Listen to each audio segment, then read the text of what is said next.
It's a fall evening. You don't have to be here. You have other places that you could be, and I appreciate you being here. The Stanwood Sno Isle Library has always been very kind, and anybody been to any of the talks that I've given here before? No? Okay. So over the years, it's been several times, and I speak on topics of healing and consciousness and happiness, and really enjoyable topics as far as I'm concerned. And tonight is on the science of happiness. So I'm kind of curious why you are here. I know why I'm here, but what is it that you'd like to get out of tonight? It's kind of an obvious, probable answer, but I'd still like to hear anyway. Anybody? I can tell you why I came, but I don't know that I want to get. I can't identify as getting it. Okay. Well, because you said, or in the little thing, Mm-hmm. Rat Cracker, it said something about where happiness is in the brain, and that seems interesting. Okay.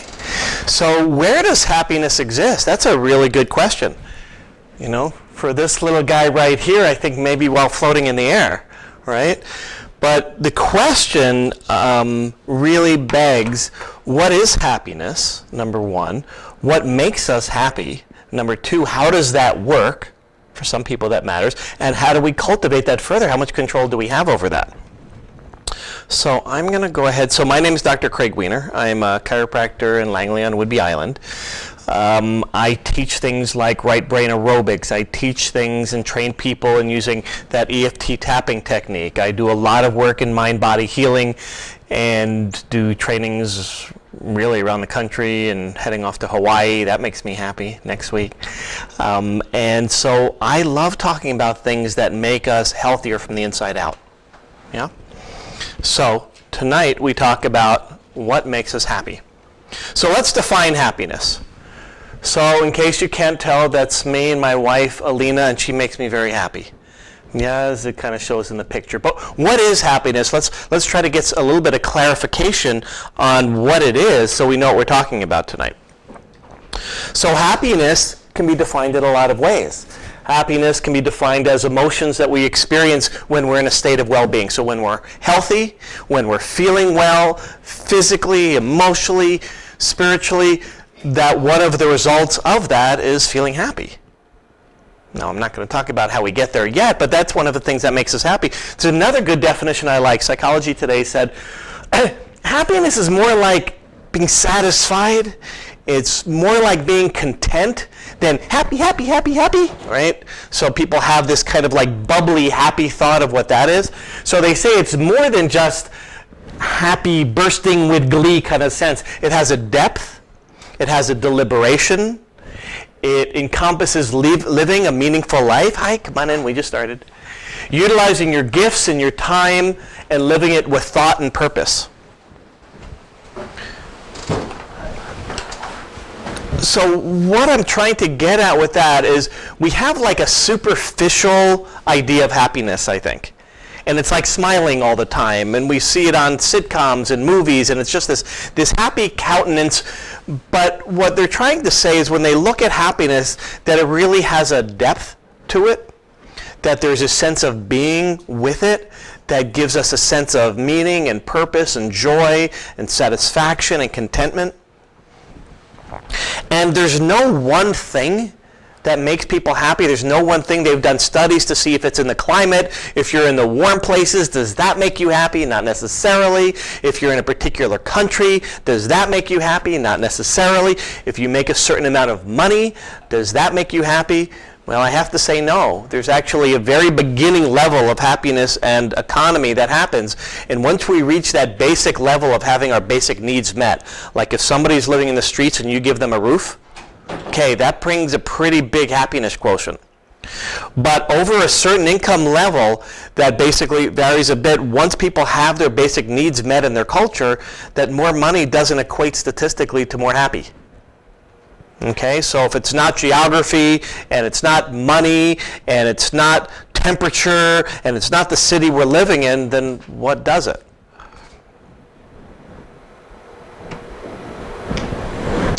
Well, before we get to happy, let's talk about unhappy. Okay, some people would call it depressed. So if you see the depressed cat, he's saying, all right, read the chart. He can't read it. Then he can read it with the glasses. Doom, gloom, death, misery, gloom. And he's sighing.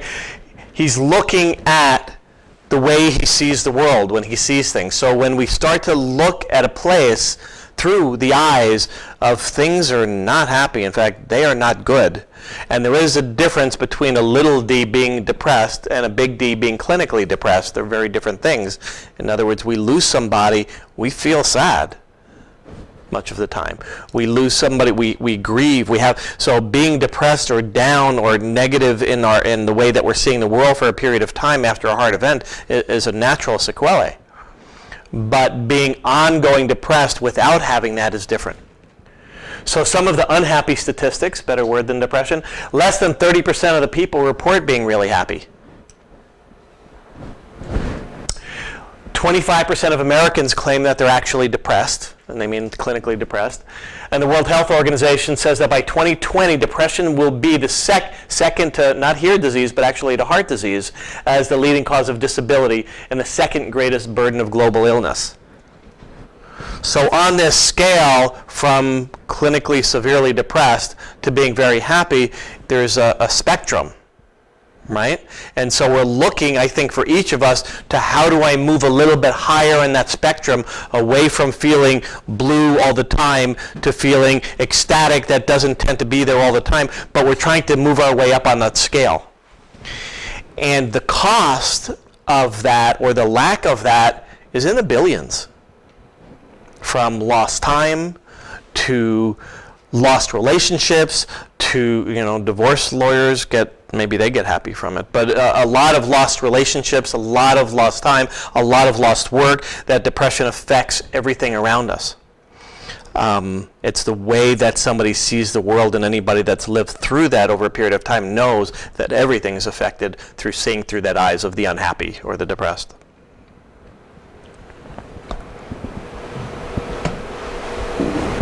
Okay. Now, I'm not a medical doctor. I'm a chiropractor, and I do not prescribe medications, and I don't hold medications as right or wrong or good or bad. There's a place for everything.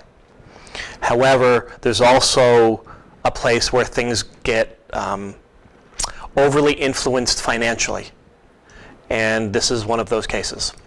So if we look at kind of the medical side of treating not happy, you can see on the screen the Zoloft currently on. Zoloft go this way, Prozac go this way, Paxil go that way. Well, the numbers of dollars that pharmaceutical companies have made and the numbers of people on antidepressants has gone through the roof. Really through the roof. So antidepressant use, according to the National Institute of Health last year, antidepressants were the second most commonly prescribed medication type. Number one, cholesterol drugs. And about 254 million prescriptions were written for them, resulting in nearly $10 billion in costs. It used to be just psychiatrists wrote antidepressant medications. Who gets to do them now? Your family doctor. Does he take a very thorough intake as far as your psychological history? Probably not. So pharmaceutical companies have done an excellent job at being able to get physicians to be able to write antidepressant medications far too easily. Now, you might say, yeah, I get that. Now, I want to be clear that there are places where it can be a lifesaver and it can bring people back from suicide. So please don't think that I'm against an antidepressant when it's used properly. I'm not. I'm against its indiscriminate and inappropriate use. Now, the problem is what is appropriate and what isn't. I mean, if we say, okay, well, antidepressants really helped me, there was a period of time when I really needed that. This is going to be hard to hear, but the literature is starting to show that antidepressants, placebo effect, you want to know a little bit more. So in a huge meta-analysis study out of McGill, this was big. The results of their meta-analysis, which means they not only did a study, but they looked at hundreds of studies. And they put the results together. They showed that people got better on medication, but they also got better on placebo, and the difference between the two was small. Now, for anybody that's taken antidepressants and felt better, I have no qualms with that whatsoever. What I have a qualm with is that the thought that it was the medication that did it, when half the time it's not. But what does that mean? Does that mean that it's not real, what's happening? Does that mean it's just in our heads? Well, on one hand, yes, because what we feel is in our heads and is in our brains and is a matter of a lot of chemicals we'll talk about. But what it means and what it points out to is something quite beautiful and actually quite magical, I think. One of my favorite new books is a colleague of mine, Dr. Joe Dispenza, just wrote, You Are the Placebo. And what he says is he takes a divergent view that placebo used to mean like, oh, well, it's not real then. You know, it's a placebo. It's just in your head. Well, what that means is that you are capable of making the same powerful chemicals that you're taking in a pill without taking a pill.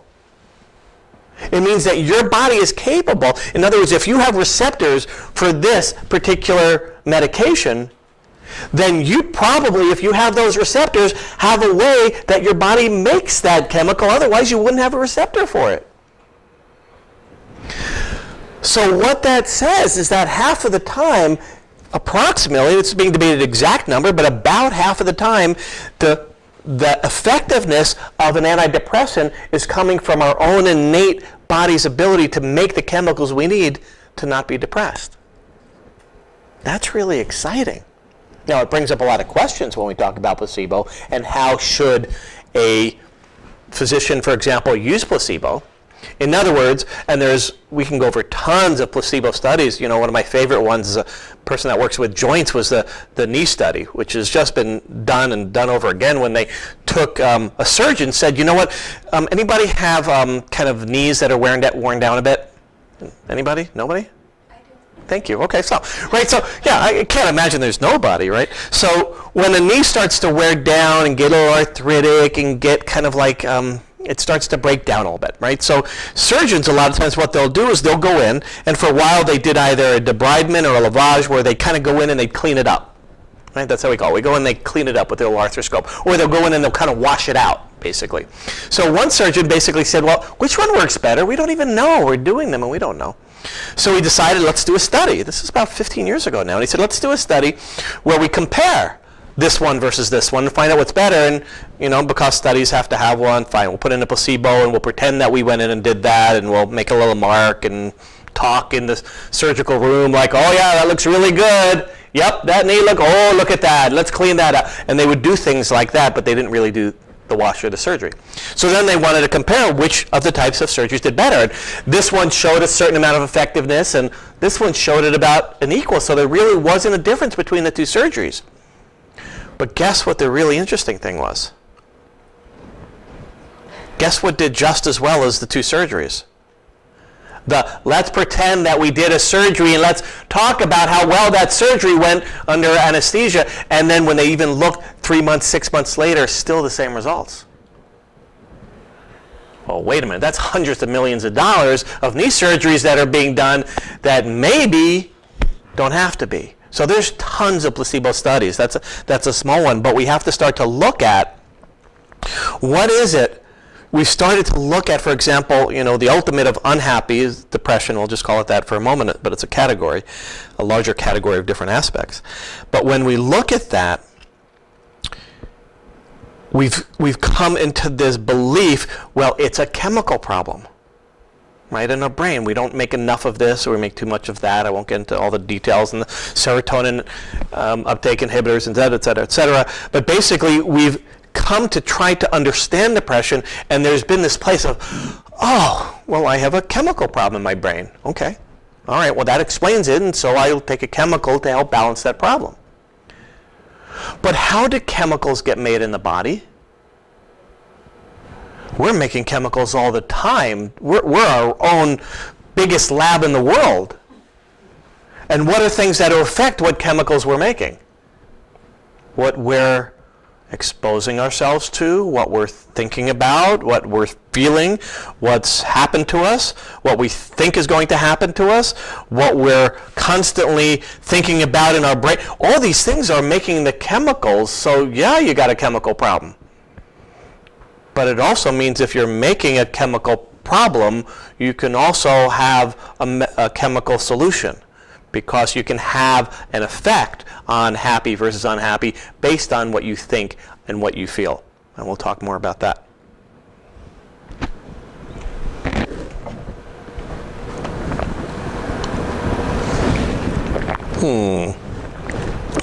How many people don't love Winnie? I think so brilliant, such a beautiful caricature of the ultimate, just total bliss and joy that it's hard not to smile when you look at Winnie. But everybody has a recipe for happiness. This is what, you ask your mom, you ask your grandmother, they'll tell you what it takes to be happy. It's a lot of money, it's a good husband, it's a this, whatever. Everybody's got a point of view. But here are some that I respect. The Dalai Lama says, happiness is not something that's ready-made. It's not out there. It comes from your own actions. Happiness comes from within to the without. It's what you do. It's who you are in the world that will create your happiness. Other people don't make it for you and then give you, here's some.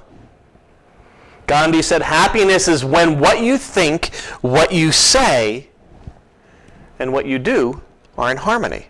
There's a sense of integrity and wholeness and not having to hide and not having to say one thing but be another and do something different. And those things don't tend to create congruence in happiness. Chinese proverb, if you want happiness for an hour, go take a nap. Nothing wrong with that. Naps are good. If you want happiness for a day, go fishing. Go enjoy yourself. Go do something, well, providing you enjoy fishing, right? If you want happiness for a year, inherit a fortune. It can give you a blip, right? It goes away, but it can give you a blip. And if you want happiness for a lifetime, help somebody else. And we'll talk about altruism as being one of the sources that increases happiness. And finally, Winnie. Yeah? Winnie says, don't underestimate the value of doing nothing, right? Just going along, listening to all the things you can't hear, and not bothering. Wise bear.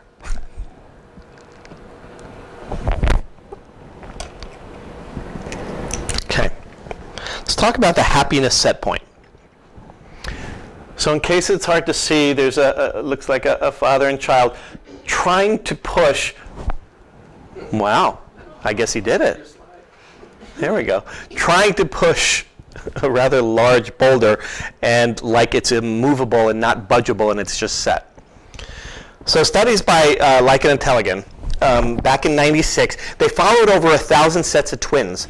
And then the twins, they started to look at the genetic factors versus the personality factors, and what they concluded is a very well reported and followed idea that approximately 50% of our happiness depends on genetics.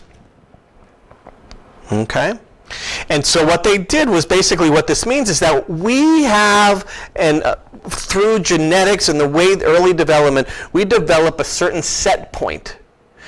And while there are things that kind of take us away from that, and we have a marriage, and we have a death, and we have we have things that take us away from that, overall, it's kind of like a certain set level. Now, so what I would say is with that set level, one aspect of that is the genetics. Another aspect of that is what we've lived through, especially before in our lifetimes and early in our lifetimes. And then there are other factors that we'll talk about. But this idea of a set point is, I think, both important and also harmful. I think it's harmful because I think people then go, well, that's the way it is. That's the genes I got. That's the way I am. I may as not make the effort to actually do the practices or things that might change it. So what I would say is, do I think that there's a set point? I think that there is a point, given who we are, given our genes, given what we've lived through, that if we don't do anything to counteract that, we'll stay at a fairly set point with small blips. But that does not mean that it's not changeable.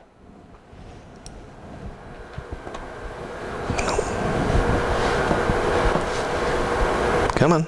You did it without my help before. There we go. All right. So here's what's... Really? You gonna mess with me? Okay. We're having some technical fun today. They want to make me laugh. All right. Our genes, our circumstances, what we think and do. So Strad and Sheldon basically took the 50% genetic theory that we just saw in the last one, and what they found, and it's been added by other research by Dr. Leah Bomersky, and what they've come up with, they believe, this is the current theory, is that happiness is about 50% determined by our genes, about 10% influenced by our external circumstances. In other words, an earthquake happens and an avalanche happens and things happen and it affects our happiness level.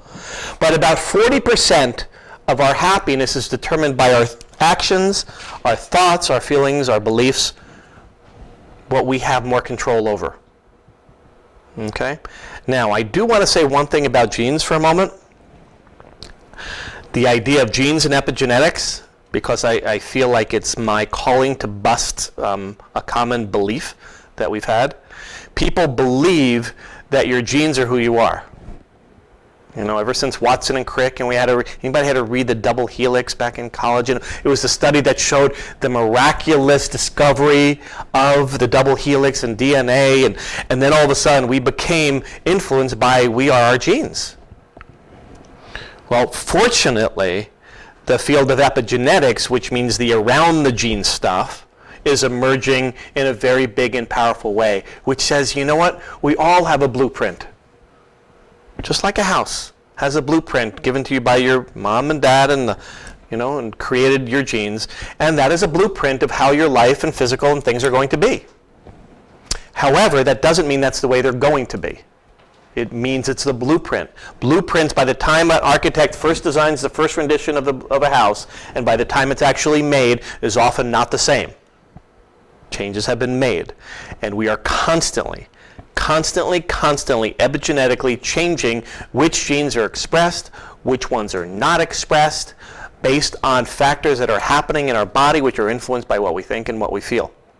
So the field of epigenetics gives credence to that even when we look at the 50% genetic component, this is constantly changing as well.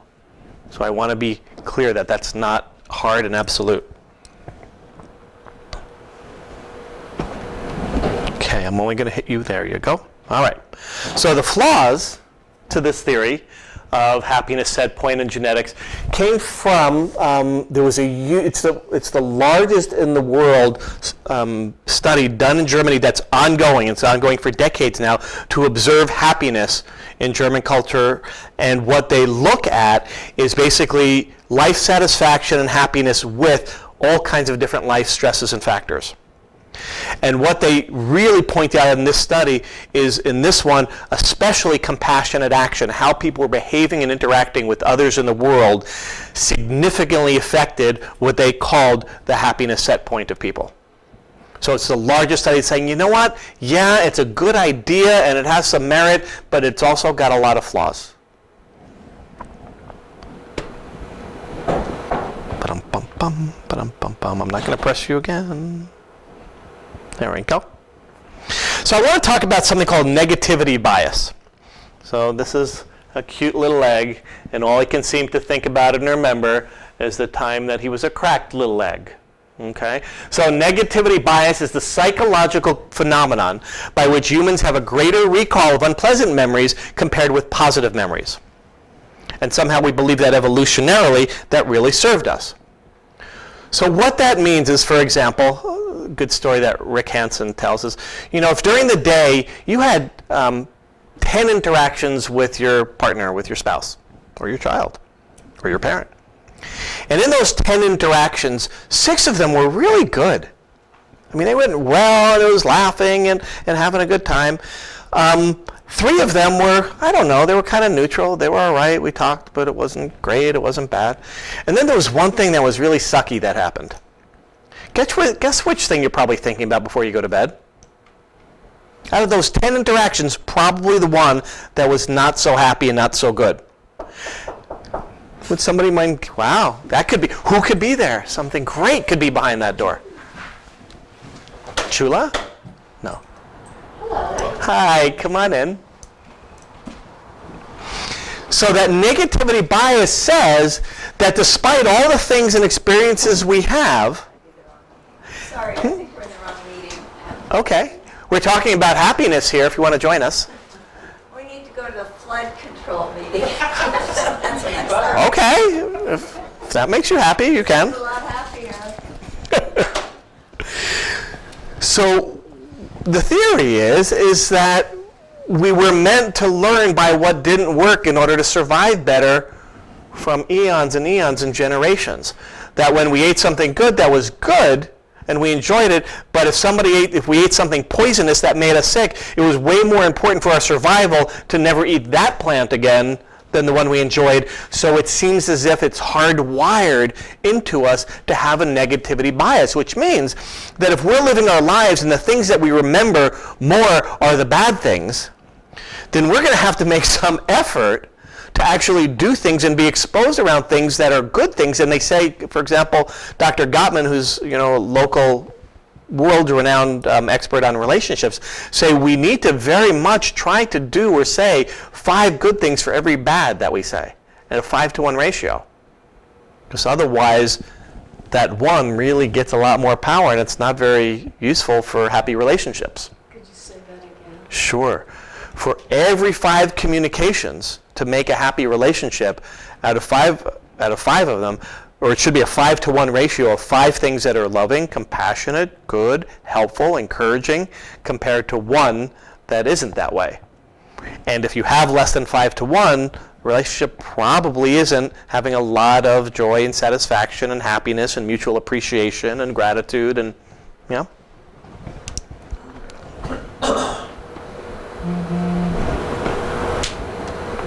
Come on. Okay. So where does happiness exist? Out there. Out there. There was a experiment that I was watching. Happiness is out there. When people talking about the things about how we communicate, people are actually much more comfortable with offering thoughts of appreciation and gratitude and complimenting other people than receiving them. Right? So we might go around appreciating people and our coworkers, our family all the time, but then what happens when somebody says, and you, whatever, yeah, I look like whatever. When we get compliments, we brush them off. Happiness has to be us feeling it on the inside. It can't even be surrounded by happy people. That's not enough, because that doesn't necessarily make us happy. So happiness is an inside job, and the question is, where is it? We're looking to the brain to understand it. It's not just in the brain, but the brain certainly influences it. So Dr. Daniel Amen, who's very well known for his brain studies and scans, he's saying that it looks like by studies that it's in the prefrontal cortex, because happy people have a lot more activity here. Maybe. That might change. It may not. It's what it looks like right now. And we tend to see that people in the right frontal cortex that have a lot more activity there have more inclination to be depressed, have anxiety, have fear, have unhappy feelings. Now, lots of activity. So the question is chicken or egg, though. In other words, are we happy first and we make this part of our brain more active because we're there, or because somehow we're having more activity here, we're happier? I'm going to suggest it's probably always comes from the thoughts and the feelings first, because that's what shows up as electrical activity in the brain. Come on. There we go. So on one level, happiness exists through chemistry. Right? The chemicals in our bodies profoundly influence how we feel. In fact, you can just think of it this way, as when you feel an emotion, the way it gets translated into the body is through a chemical. Right? I feel love, I exert certain I have thoughts about it, I feel it in my body. When I feel it in my body, all of a sudden there is this cascade of chemicals that are made, and neurotransmitters in my brain and between my nerves that are sending signals, and those signals go to my end organs, and they go to basically hormonal centers that create hormones that then become neurochemicals, and we start to look at this whole cascade. And so here's some of the ones you've heard about. Oxytocin is called the cuddle or the love hormone, and so it gets exhibited in great amounts when we're feeling bonded and connected. It's typically spoken of as a mother and their infant, but it also exists between two people that love each other and are cuddling and holding each other and appreciating each other in a real physical way. And so oxytocin is very much connected to that feeling of bonding. It's at very high levels, especially after a child, because the family unit evolutionary should be kept together. So all of those things are important. Endorphins, well, most people know about endorphins from a runner's high, right? In other words, physical exercise creates endorphins that make us feel less pain and feel good in our bodies. So these are feel-good chemicals. Serotonin, well, that's a very important one for regulating happiness. We know it because of what we don't have enough of it in depressed people. And so when we increase the ability for the body to produce and regulate serotonin, our mood is uplifted. Melatonin, well, melatonin helps us sleep well, and that has a lot of effect on happiness, and we'll talk more about that. Norepinephrine is a neurotransmitter that promotes happiness and elation and euphoria and those moments of ecstatic celebration and feeling. So there's a lot more than that. But basically, I guess what I want to say is you can say, well, why don't we just take some of those cocktails then? We'll just mix some oxytocin or go to the drugstore and get some of those. But ultimately, they're just chemicals that are made by the feeling that we have, that then creates more of it, that then starts to help us feel that longer, and we continue the cycle. Question. Yes. Yes. Of all of those chemicals, Yes. serotonin the only one that can be regulated artificially? It's the only one that I am aware of that is regularly being studied because of its balancing of antidepressant effects. So it's a good question I don't have the answer to. I haven't heard of a lot of artificial or pharmaceutical usage on any significant scale for regulating oxytocin or some of the other ones. But I'm sure, just like growth hormone and other ones, that there are studies happening. I'm not aware of them. And I'm not seeing it regularly done. It's feasible. Sure. I can't imagine why not. But I think when we start to look at that there's a better course to look at, but I think it's one course to explore. Sure. So, to learn to take in the good exercise, when we start to talk about, there's some great people out there. Actually, let me back up for a moment. So, some people in the field that are worth knowing about. Martin Seligman. Martin Seligman was, he was the president of the American Psychological Association. And the story that he tells, so he's basically kind of the person that first looked at all the studies that were being done in psychology and the ratio of ones that were studying pathological states. In other words, how we are at our worst, how we are when we're depressed, how we are when we're anxious, why were we only studying the bad states? Why weren't we studying what it takes to be happy and to have joyful and to have those things? And he saw that the relationship of those studies was ridiculously weighted in the direction toward pathology or disease. And he said the moment of really waking up was, there was a time when he was playing with his daughter. I think she was like 7 or 8 at the time. And he tells the story that he says, I'm a better researcher talking about happiness than I am a dad teaching about happiness, especially back then. And one time his daughter was just dancing in the garden and playing, and I think they needed to go somewhere, and he's like, come on, we got to go. And he just was a real not so happy person and kind of lost it. And we were talking afterwards, and the way he tells it is she came up to him and said, you remember before my birthday I whined all the time? He said, yeah, he did that. He goes, have you noticed in the last 3 weeks that I haven't been whining so much? And he goes, as a matter of fact, I really have. Thank you for that. That's great. I've really been enjoying that. I haven't mentioned it, but yes, I have. She goes, well, it's because I decided to not whine anymore. It's like, wow, okay. And if I can decide not to whine anymore, you can stop being such a grouch. He said, there's not a lot of studies for me to figure out how to not be a grouch or if it works or not. And it began his process of starting to explore, what does it mean to not just study the really, really worst of us, but to study the best of us. And so he really is the father of a lot of the happiness research.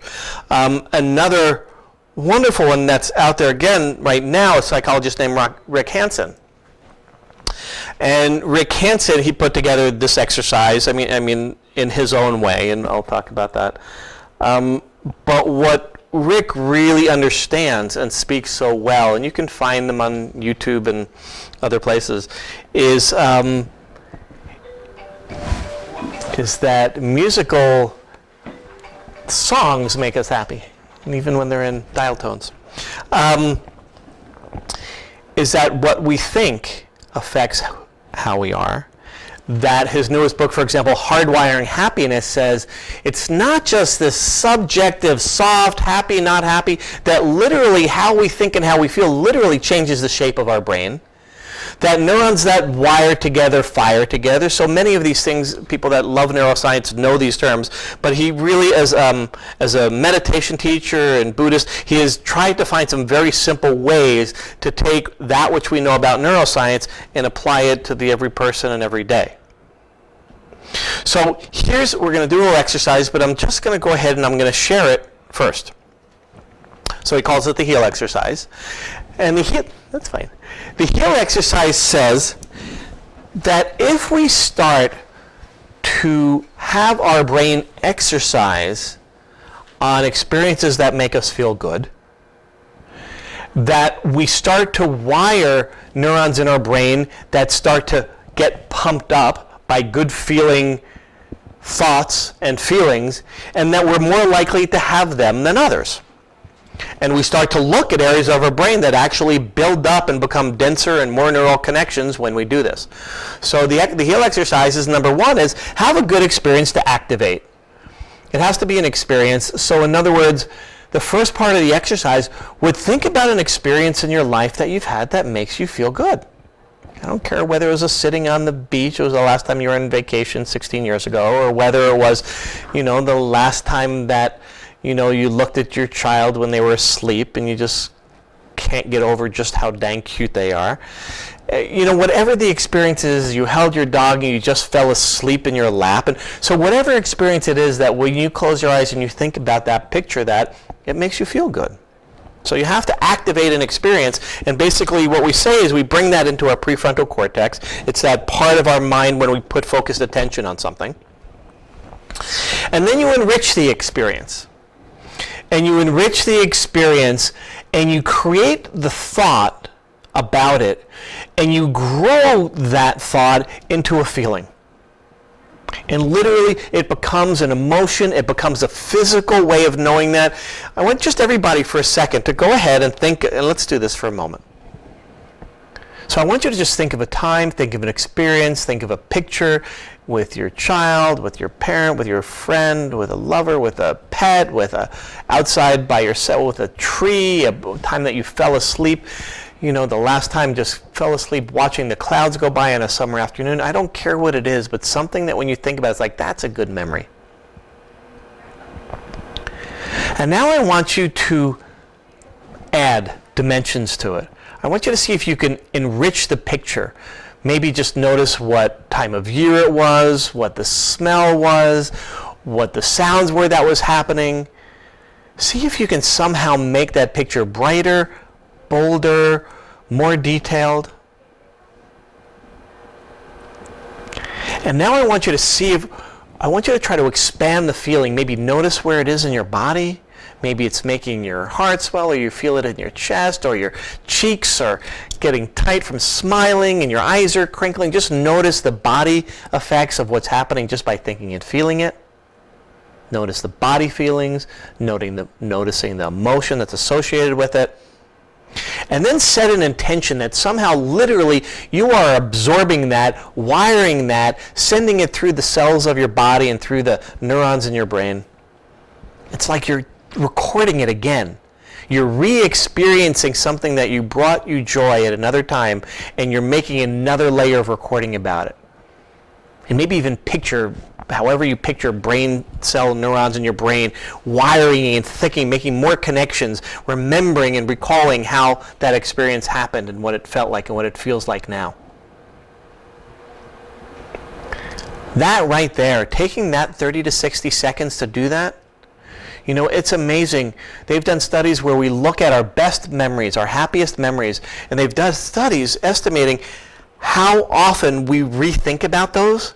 And I think at best, 6 minutes of a year in a year is kind of a high number. Didn't we actually take the time to kind of go over that photograph and relive that memory? Now, being a passionate neuroscience enthusiast and one that loves to talk about healing the past and memory, I love this last step, but it's one you may or may not do. So what we know about elements of what we call memory reconsolidation, which means that we have also a lot of negative memories from the past, right? And we've had traumatic things and bad things happen to us. Well, usually they don't change unless we do something purposefully to change them. So what he suggests is a bit of what we call an oscillation protocol in the work that I do. And what he says is link the positive experience to something negative. Okay? Be careful, don't get hijacked by the negative thing, and stay strong in the happy. But all of a sudden, let's just say that I had this memory. Okay, so I just, my dog Chula, she's 17 and a half, she can't get around by herself, and I carry her everywhere. And just the other night, I curled up in her bed with her, and we just had like this extra time that I don't always have. Hello. No airplanes here. Yeah, sorry. And I could just picture her looking up at me and feeling like, oh God, you do not do this enough. And it was just this kind of a few minutes there that just I can think about, and it brings me a smile and happy. And what if I tied it to the guy that was really riding really close behind me on the way here? I mean, it was really close, and it was like I just wanted to honk and say, would you like back off? Like, I can't go any faster, and I'm going the speed limit. So if all of a sudden I really stay and I hold that thought of Chula, and I also hold that thought of the guy in the big black truck behind me at the same time, what starts to happen is it starts to erase some of the impact of that, even though it just happened an hour and a half ago. It's like, Chula, guy, whatever, I've probably done that in the past, I gotta admit it. Been too close to somebody in front of me, and he was that time, and maybe he was in a rush, whatever. But I'm gonna go ahead and I'm gonna let my brain really expand on the Chula lying in the bed thought, and just allow those to juxtapose. It's a strategy we can start to do on a daily level, or maybe it's instigated by, what if I was driving in the car and thought of it at the time and wasn't thinking about the lecture, and what I was going to do and said, you know what, I'm going to tie what's happening right now and my thoughts about this jerk behind me with something else. And at the same time I'm thinking about that, I'm going to think about Hawaii, which I get to go to in a week and I'm really excited about. And all of a sudden it starts to neutralize that. So it's an oscillation technique, but the first three, the HIA part, really important. And if we actually start to take the time where we go ahead and we take moments in the day when we have something that happens good, somebody complimented us, something said, good job. And you've been waiting to hear that for a while. And you actually don't just say thanks and then move on to the next thing. You actually say thank you. And maybe in the bathroom or when you step away, you don't close your eyes in front of them, right? I mean, you're appropriate, but you actually just let that sink in for 30 seconds. And you actually let it get past here, and you actually bring it down here. It has an effect. It's not just this airy-fairy thing. It literally has a neural rewiring effect. I promise you it does. So, of all the things that I could tell you about increasing happiness, it's going to be things like this. It's going to be changing the way that you think and feel and starting to bring awareness and consciousness to where you put your attention. Because the truth is you're constantly putting your attention on something. Most of it subconscious, most of it by habit, most of it by rote, most of which doesn't make us happy most of the time. Now, there are other ways. Okay? So, pictures of hamsters make me happy. I don't know why, they just do. Exercise. There's a lot of studies that exercise increase endorphins, and they can be a factor in raising happiness levels. So this study, and this one looked at depressed patients, and they were treated with medication, exercise, and a combination of the two, and then they were tested 6 months later. And what they found was that exercise had the biggest effect of the ones from medication, the ones that were not, and placebo, et cetera, and the group that was a control group. And they found that exercise had a significant reduction in depression. And I think most of us know that getting out and moving when we're not feeling good helps us feel better. Right? I'm probably not going to give you any rocket science that you don't know. Right? We know the things that make us feel better, but somehow we minimize their importance. So exercise makes us feel better, and we know in depression and other states that getting active, now it doesn't mean necessarily going to the gym, because for some people that can be traumatizing, going to the gym. I mean getting out and walking. I mean getting a gym ball, starting yoga, lots of ways to get moving, and moving is a critically healthy on brain function. So I want to use the word exercise loosely because we automatically tie it into looking a certain way, even if it's a hamster on it. Next. Sleep affects happiness. How many people knew that? How many people know when they don't get enough sleep, they feel less happy? Now, new study that I just saw today that's really interesting is if you think that you had a good night's sleep, you're going to be less tired. If you think you had a bad night's sleep, you're going to be more tired, even when measured in a sleep study that perhaps both of them, you got the same amount of deep sleep, but if you experienced it or felt like you didn't, and you think about how I didn't, and you talk about how I didn't, you're going to be more fatigued and tired. So it's not only that sleep is important for happiness and moving away from depression, it's also how we think about it, because it's not always the same. Sleep affects our happiness. Research has found that people who take an afternoon nap are desensitized to negative emotions, yet more responsive to positive ones. So in other words, people who take naps, when bad things happen during the day, it doesn't throw them off as much, and when good things happen, they let it affect them more. Okay? Our society, how many people take naps? Anybody? Okay. According to Norbert Schwartz, author of a study on happiness and money, making $60,000 more in annual income a year has less of an effect on your daily happiness than getting an extra hour of sleep. I know, because we habituate. Guess what happens when you make another $60,000 a year? You spend another $60,000 a year. And while there's a blip, and we've looked at that in all the lottery studies, there's a blitz of, yes!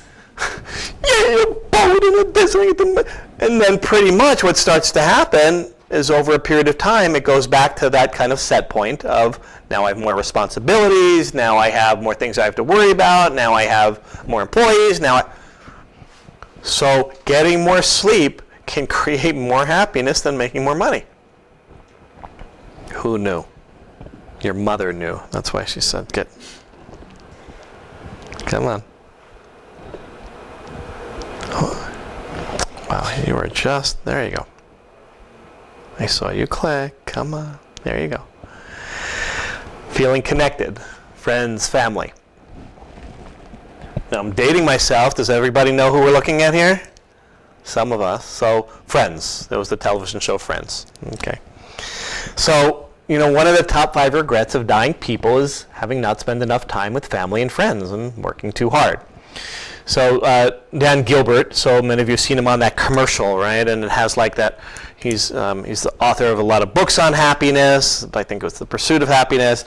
And he has, I hate it now because all I can think of him about is that circle where it's like, do you have enough money to live till you're 80? And it kind of comes out, he has that commercial. It's like, wow, you just really stressed me out, dude. What he says is we're happy when we have family, we're happy when we have friends, and almost all the other things that we think about make us happy are actually just ways of getting more family and friends.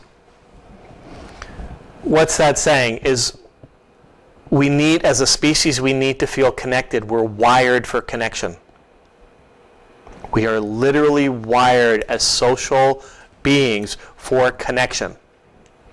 And when I say connection, it doesn't mean just legal connection. It doesn't mean blood connection. It means connection as in I have your back and you have mine. It means I'll be there for you and you'll be there for me. It is a feeling of resonance that I feel good around you and you feel good around me. That's what connection is, and we want more of that. We are driven to have more of that, and given our culture, we've had less and less of that. Given the work hours and given the things that the way our society has moved away from that, the way that we live, the way we live distant from family, all of those things have moved us farther away from connection than closer towards. And yet it's a significant factor in happiness.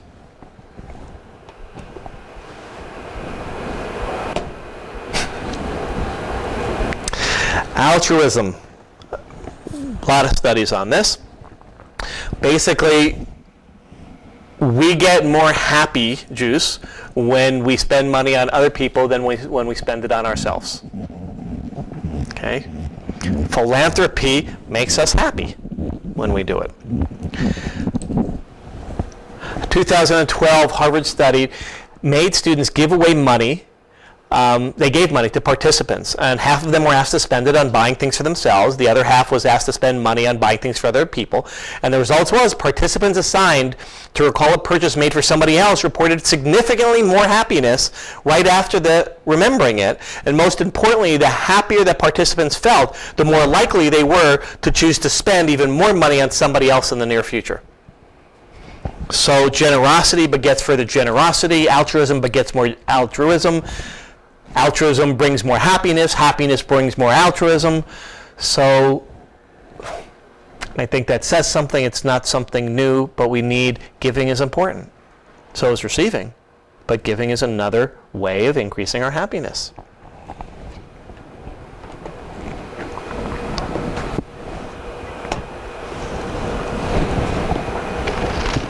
Okay, a lot of studies on this one. A lot of studies show that having a spiritual practice, that doesn't necessarily mean a religion per se, it may be your connection to church, it may be whatever perspective you have on a spiritual practice. Many studies show that those people that are actively involved in a spiritual practice and have a practice of faith live longer, are healthier. Now, there are a lot of components to that, doesn't it? It perhaps takes some of the pressure off because you feel like you're not alone, right? So this hasn't been totally measured yet. Maybe it's because you're part of a community.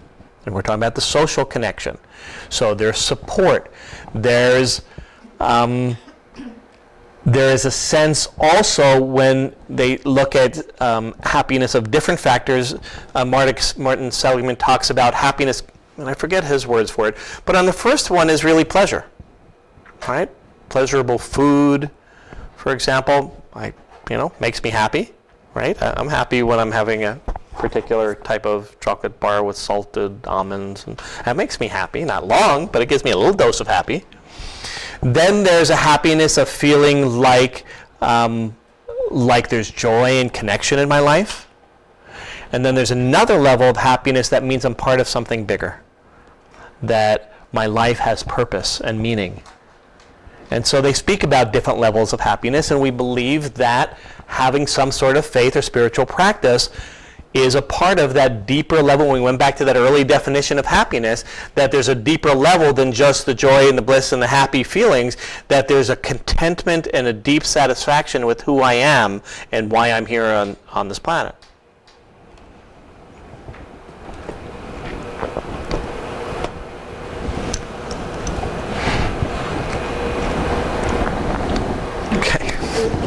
I know, I think it's my favorite picture of all of them.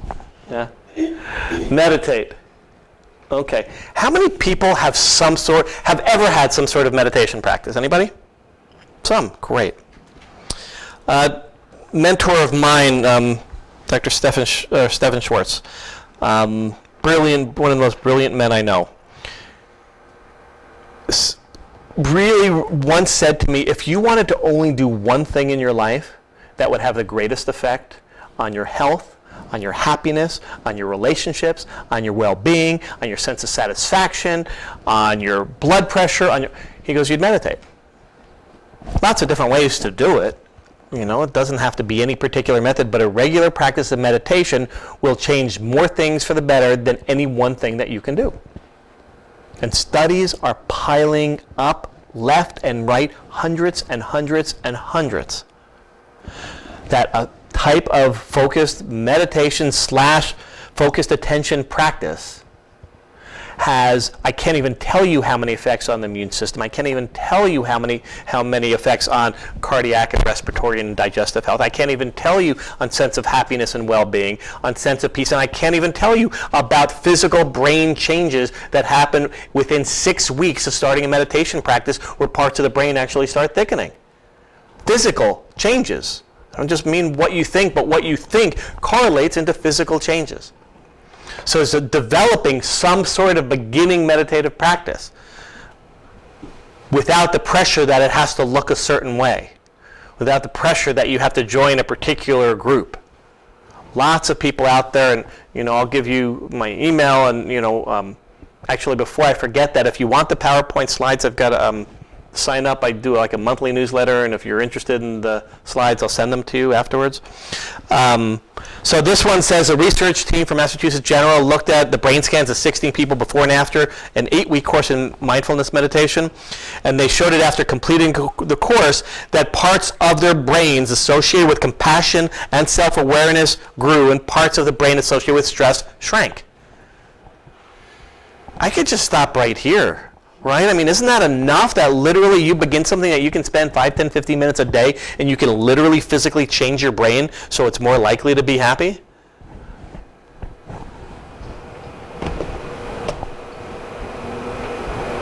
Come on. I know, the dog wants to stay. Gratitude practices. Lots of studies on this. Gratitude is the act of being thankful for simple things in our life. Practicing gratitude has been proven to increase happiness. Study from Journal Personality and Social Psychology suggests that a conscious focus on blessings, think gratitude, have emotional and interpersonal benefits. Having a gratitude journal. Having a way somehow that establishes a practice of regular taking a moment to have gratitude for the experiences and people in your life. It's not hard. It doesn't take long.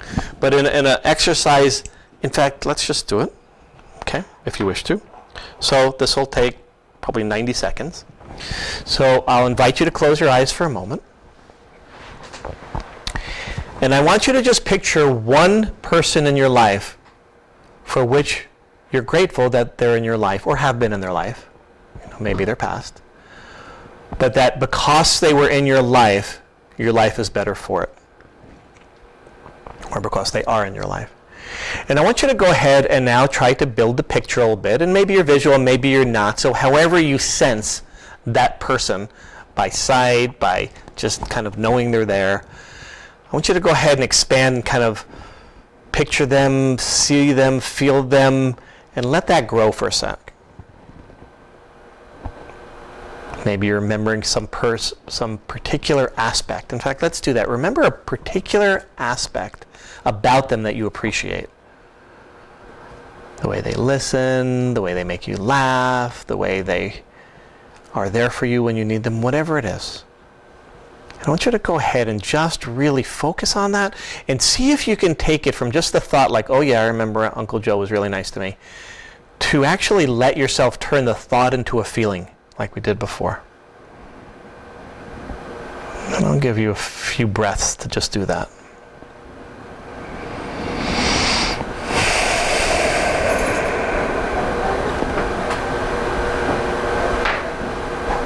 See if you can notice where you feel it in your body if you do.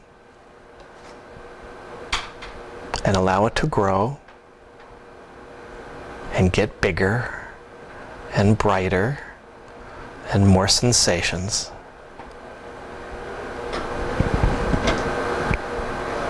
And now just however you wish to them, say thank you. Express silently your gratitude and appreciation for them having been a part of your life. When you're ready, you can open your eyes.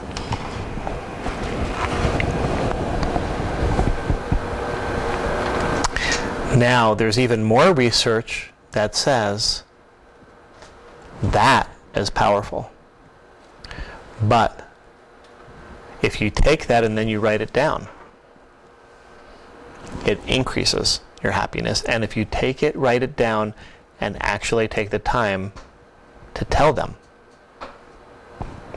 pretty exponential increases in happiness. And we all know that.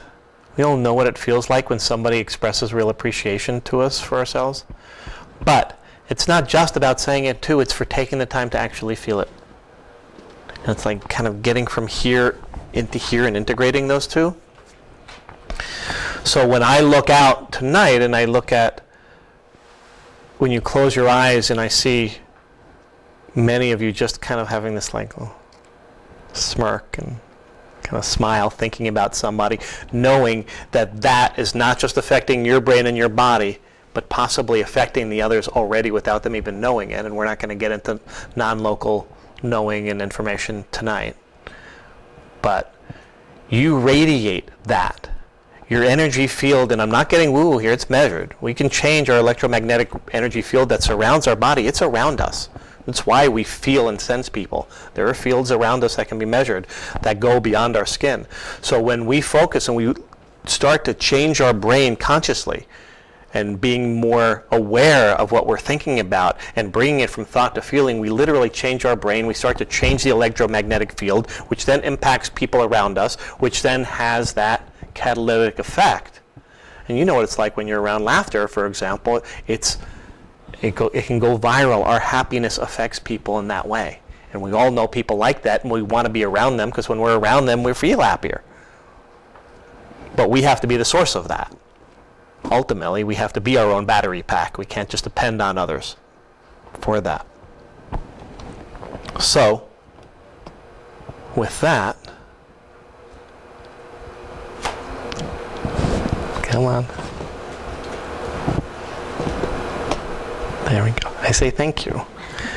Because being able to talk about this is much more fun than sitting at my computer making the pictures.